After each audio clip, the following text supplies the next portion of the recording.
I can never beat her. Hey there, everybody. This is Kenny. This is a new and improved post T-Mobile, actually. And that feels really weird and bad to say, but post T-Mobile first edition of the new and improved Yak With MAC. I hope you are having just a phenomenal start to your week. I hope things are going great for you in this new season. It's a new season for me. Hopefully it's a new season for you. You know, I used to always say this, but I'm going to lose a lot of people, right? When Jerry Lewis used to show up, that's when I always knew it was time to go back to school. Poor Jerry Lewis, the late Jerry Lewis. He's been off the air for quite some time. But if for those of you in my age group, if you remember those muscular dystrophy telethons, I think they would start on like Sunday night and they'd go all night. But then you knew, man, it was Labor Day, and you knew Labor Day, it was time to go back to school. And there were some summers where I couldn't wait to go back to school. Most of the summers in my youth, man, I would have rather, hey, let's keep going with the summer, right? So anyway, let me give you what my mission statement is on these podcasts in case you're tuning in for the first time, because I'm posting this on some different places, different platforms. So I want to inspire and encourage both current and future leaders to become better influencers. Influencing is what it's all about these days. You really cannot get away with just telling people what to do anymore, man. You've got to be able to influence, and they've got to be able to buy into what you're selling. And so if you have come here looking to give advice on how to be, looking to get advice on how to be a CEO or VP, this is probably not the right place, because that is not what my advice is going to be. My advice is going to be geared towards what my experiences have been. And I was never a director, a VP, or a CEO, obviously. I've always kind of gotten that tier in middle management, but I gained a lot of great experience working with a lot of great leaders over the years. And so I'm going to mostly talk about my 25 years in wireless, 25 or so years, just a little under in wireless, because while I had a lot of leadership stuff in my past, when I was young, I stunk as a manager at McDonald's, and I'm going to put all that stuff in my book, by the way, which will hopefully be out before the end of the year. We'll talk more about that, but I just wasn't that good. Part of it was maturity. I was immature. Part of it was that I just figured I could fake it till I made it, and I kind of did, and I got away with that for years. But man, oh man, when I got into my mid 30s, I was like, I'm done. I'm done, man. Let's go. Let me study the art. Let me just be a fantastic leader by really studying other leaders and developing myself. And so that helped me and served me well through my years at both Sprint as well as T-Mobile. And when I think about that, it as I started to become a better leader and made it all about others, that is when my career took off. And I want to share those experiences with you. All right. I want to jump into my topic for today, because I'm going to be all over the place and as we continue to go down the road here. And I'll have these out once a week. Look for them on either Mondays or Tuesdays. And you can find me on pretty much any platform where you get podcasts, or you can follow me on my YouTube channel. I'm also going to be posting this one on LinkedIn.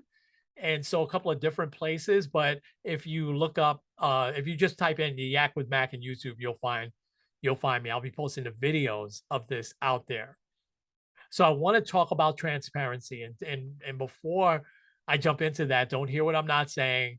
Anyone who's known me for even a minute knows that it's not my style, my will, anything in my being to put down a company that I worked for a long time. So this is not about T-Mobile, although I will say that I am going to maybe lump them a little bit into other companies out there that I'm not going to name because I didn't work for them, and I'm really not going to make this about T-Mobile. But the word transparency has really resonated with me over the last couple of months more than anything else. So I started doing some research on that word, looking up the definition and thinking about how important transparency is to individuals and how it is to companies. So I'm going to talk about companies first and how they can lack transparency and how that can be devastating for their futures.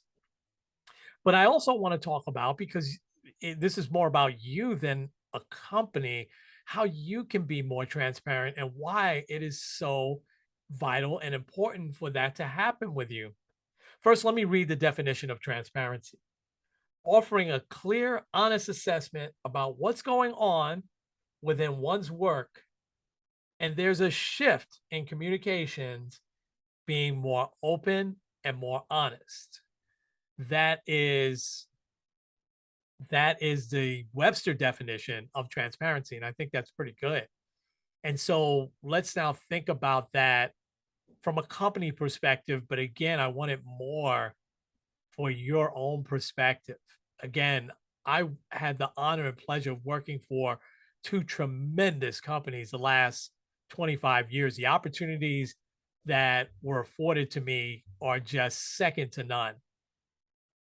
I do wish all companies would be just a little bit more transparent. There are some companies that get it these days a little bit more than others. So I want to make this statement pretty clearly, though. In 2022, there is no excuse for a company to not be transparent with anything. And that includes if there's a reduction in force, that includes if there's a termination that has to take place, that includes with performance reviews. I think that people so appreciate that. There's no excuse for anyone that has gotten, a notice of that they're, getting reduced in force to not know the specific reason why. I'm sure there's legal reasons that I don't know about, but I'm also sure that there are ways that things can be worded so that someone can look someone in the eye and say, "Hey, unfortunately, this impacted your role this time around, and here exactly is why." That is so important, and I'm gonna get into some of the reasons why it is so important. And again, it's certainly, again, not a knock on my just a few days removed from my former company, because there's you could probably hear this in my voice and see it in my face and my eyes if you're watching me on video. There's no bitterness for me. Do I wish that there would have been a more straightforward conversation or conversations? Absolutely, because I still don't know, right? And I think there's a lot of people within my boat. It would have been devastating for me 5 years ago, and, and so a lot of my former colleagues and again, people that I've spoken to that have nothing to do with T-Mobile that I've spoken to over the summer that also have been impacted and affected by, a slowed economy, whatever reason why. And I'm like, "You know what, Kenny? I still don't know why. I have no idea why, I was chosen. It wasn't performance. It wasn't attendance. I don't I have no idea why." And and so I think that again, I'm gonna repeat that statement because I do feel strongly about this in 2022. Maybe that was acceptable in the 80s, 90s, maybe. It certainly is not now. And here, let me get into the reasons why before our eyes here, especially over the last 5 years or so. It's a changing workforce out there. There are people that base their decision on who they want to work for on items like this. Is that company transparent?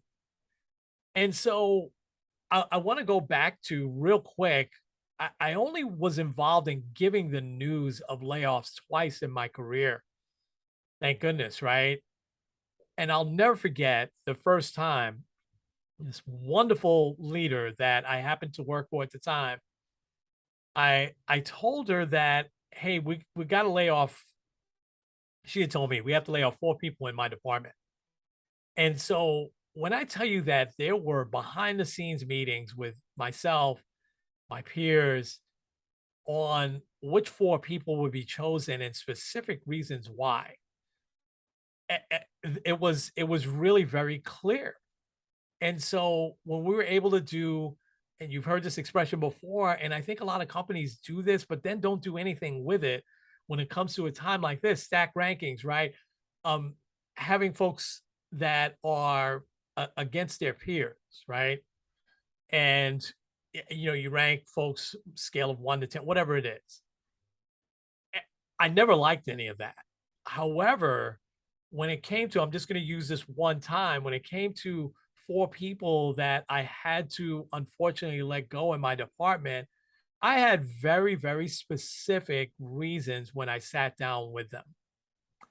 And even one reason had nothing to do with performance. They happened to be in an office that we just couldn't support anymore. And so I came to the table with very specific statistics on store openings, future new hires, why we just could not afford to keep that person in place in that particular location anymore. And of course, when there would be other trainer openings in other locations, then we'll be glad to consider her. But we just that office didn't close, but we just couldn't continue to support training out of that office anymore. So I was very, very specific when I sat down with her. Now I have to tell you, out of these four folks that were impacted by this particular layoff, did they like it? That they were being like, of course not. Were they disappointed? Of course they were. Were they very, very grateful that they got specific reasons that they could walk away with? Absolutely. And I believe one of them wound up back with the company maybe a month or two later in another role. Maybe it's more than one, but you kind of want that as well, right? So you want people to be able to consider, especially really good people, hey, consider staying with us and looking at these roles. And that was one of the great things with this past, layoff. It was the long kiss goodnight, but it was great in the sense that you had 2 months to make a decision and look around for another position if you wanted to stay. And I know some people have, which is great. So, guys, let me bring it back here on transparency. It took a lot of effort and a lot of energy to dig in and find real specific data, reasons, things like that. But it was so worth it when I sat down with those folks to let them know that they were impacted, but here's exactly why. And so what wasn't in existence back then is in existence now. And that is social media. Here's what I think a lot of companies don't realize these days of the power of social media.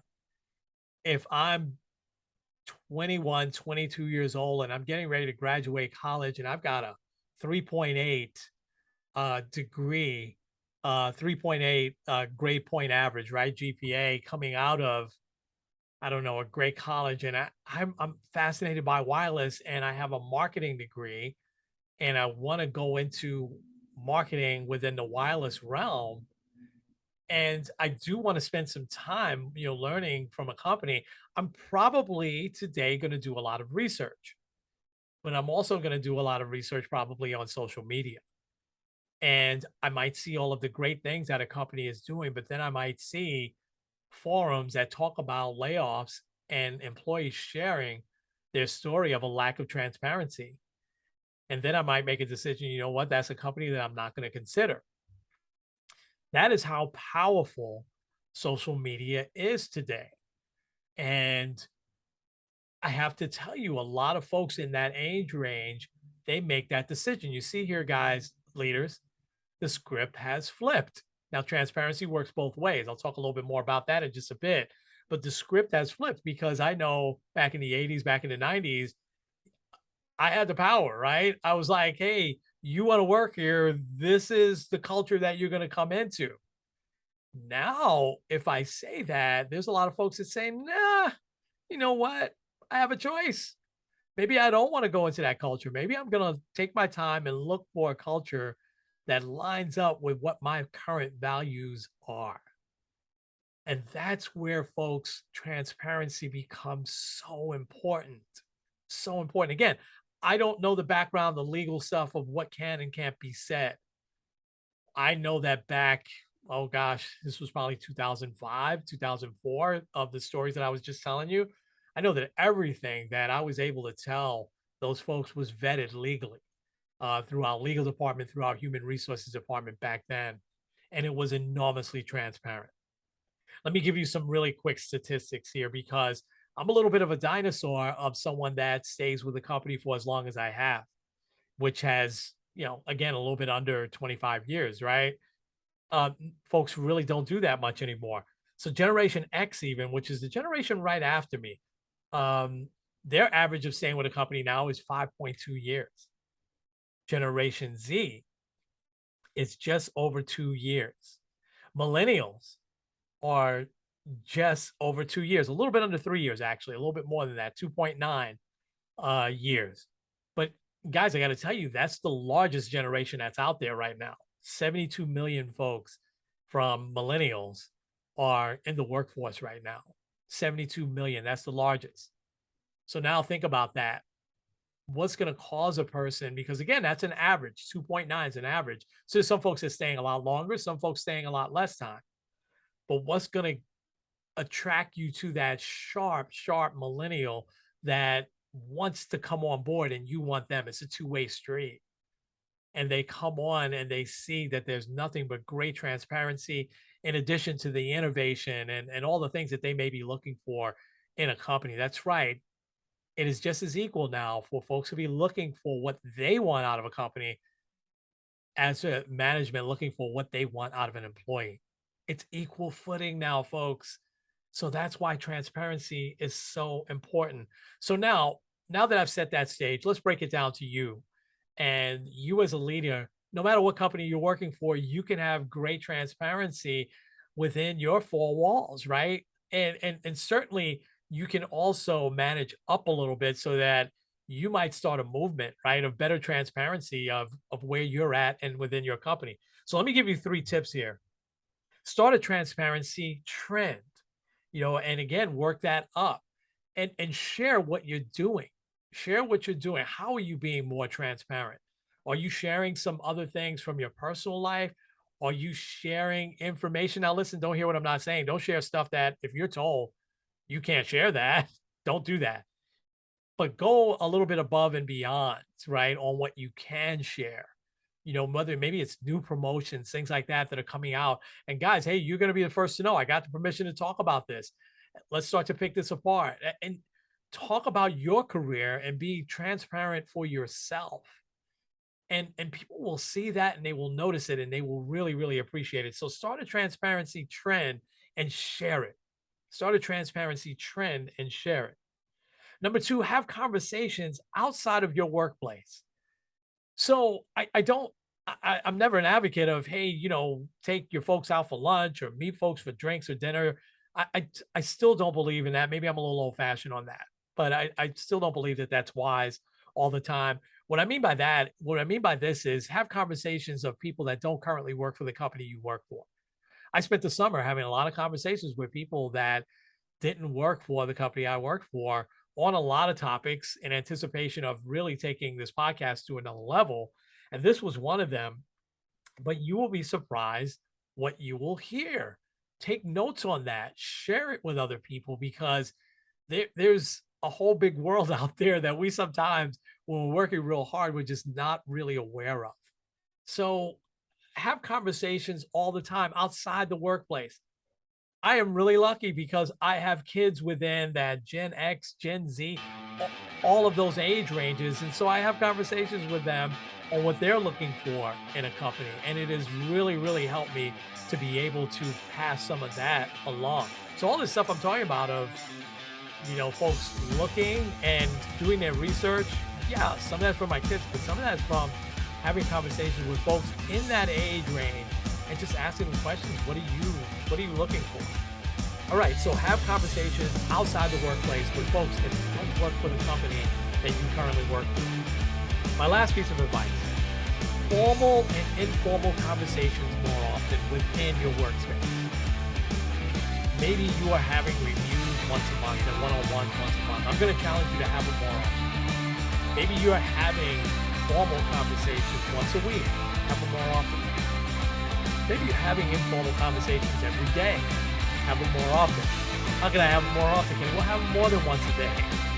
Just really get to know your people and what they're looking for. The more you have conversations with them, the more transparent you become to them. The more your hair gets let down, the more unguarded you are as you have more frequent conversations with folks. I'm going to get ready to wrap up here. So I'm going to put music on the podcast. You'll hear music on the video as well, as this is, my first foray back into the Yak with Mac, and just we're gonna go a little bit deeper. Now that I'm kind of independent here, right? We're gonna go a little bit deeper on some topics. But this is one transparency, guys, that is not easy. It takes a lot of work. You want to vet stuff also that you're gonna say, but I guarantee you, your people will appreciate it. Okay, I am going to leave it there for now. This has been Kenny. This has been the Yak with Mac. We will talk to you real soon.